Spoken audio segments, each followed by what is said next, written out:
নমস্কার বন্ধুরা, কেমন আছেন আপনারা? আশা করি সবাই ভালো আছেন। আজকে বানাবো কাঁঠালের কোপ্তা করে আলু দিয়ে ঝোল। তো আমি কাঁঠালটা ছোটো ছোটো করে কেটে নুন দিয়ে সেদ্ধ হতে বসিয়ে দিয়েছি। এদিকে মুসুর ডালটা একটু হালকা দুটো লঙ্কা দিয়ে হালকা বেটে নিয়েছি, পুরো পেস্ট করে নিই। আর একটা টমেটো আদা পেস্ট করে নিয়েছি।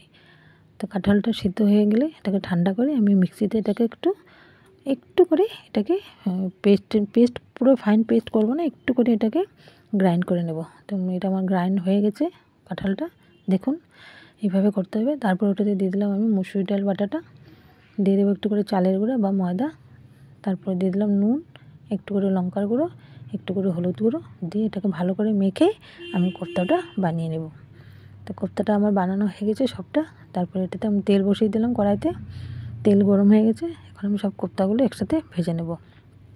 তো কোপ্তাটা পুরো বেশি লাল করব না, একটু গোল্ডেন ব্রাউন হলে তুলে নেব। তো আমার কোপ্তাগুলো ভাজা হয়ে গেছে, এখন এটাতে তুলে নিচ্ছি আমি। তারপর ওই তেলটাতে কয়েকটা আলু ভেজে নিলাম, আলুটা ভেজে তুলে নেব।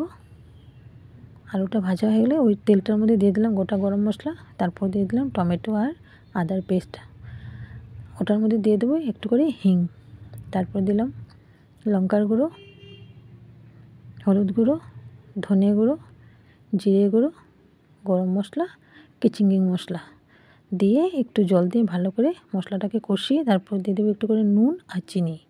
তারপরে দিয়ে দিলাম ওটাতে ভেজে রাখা আলুগুলো। আপনারা চাইলে আলুটা স্কিপও করতে পারেন। তা আলুটা ভালো করে কষানো হয়ে গেলে দিয়ে দেবো পরিমাণ মতন জল।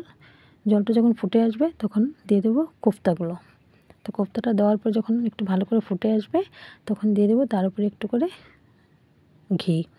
তো ভিডিওটা যদি ভালো লেগে থাকে লাইক, কমেন্ট, শেয়ার অবশ্যই করবেন। চ্যানেলটাকে সাবস্ক্রাইব করতে ভুলবেন না। ধন্যবাদ।